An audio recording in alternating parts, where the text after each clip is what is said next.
بسم اللہ الرحمن الرحیم۔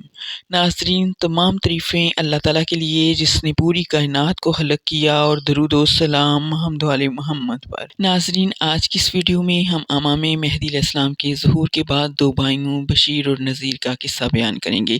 ناظرین، جب امام مہدی علیہ السلام ظہور کر چکے ہوں گے، کعبے میں فرشتوں، جنوں انس سے بیعت لے چکے ہوں گے اور امام قائم صحف آسمانی کی تلاوت کریں گے، پھر رکن مقام کے درمیان ایک دابا کا ظہور ہوگا اور وہ مومن کی پیشانی پر لکھ دے گا یہ مومن ہے، اور کافر کی پیشانی پر لکھ دے گا یہ کافر ہے۔ پھر امام مہدی علیہ السلام کے سامنے ایک شخص آئے گا جس کا چہرہ اس کی پشت کی طرف پھرا ہوا ہوگا، اور وہ کہے گا، اے میرے سید و سردار، میں بشیر ہوں اور مجھے ایک فرشتے نے حکم دیا ہے کہ میں آپ کی خدمت میں حاضر ہو کر لشکر صفیانی کی بدا میں ہلاکت کی خوشخبری سنا دوں۔ آپ اس سے فرمائیں گے کہ تم اپنا اور اپنے بھائی کا سارا قصہ بیان کرو۔ ناظرین، بشیر کا مطلب ہے بشارت دینے والا اور نذیر کا مطلب ہے ڈرانے والا۔ ناظرین، وہ بشیر بیان کرے گا کہ میں اور میرا بھائی دونوں لشکر صفیانی میں تھے۔ ہم لوگ دمشق سے نکلے، پھر ہم نے کوفے کو تباہ کیا، وہاں سے مدینہ پہنچے۔ ہم نے کوفہ کو تباہ کیا، وہاں سے مدینہ پہنچے، اسے برباد کیا، منبر رسول صلی اللہ علیہ وآلہ وسلم کو توڑا، مسجد رسول صلی اللہ علیہ وسلم میں گھوڑے باندھے جس میں گھوڑوں نے لد کی۔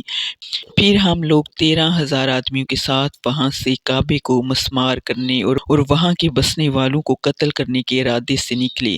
جب ہم لوگ بیدا میں پہنچے، وہاں پڑاؤ ڈالا تو ایک ہاتف نے آواز دی، اے بیدا، اس ظالم قوم کو نیست و نابود کر دے۔ چنانچہ زمین شق ہو گئی اور سب کے سب اس میں سما گئے، اور ان میں سے اس سرزمین پر میرے اور میرے بھائی کے سوائے اور کوئی نہ بچا۔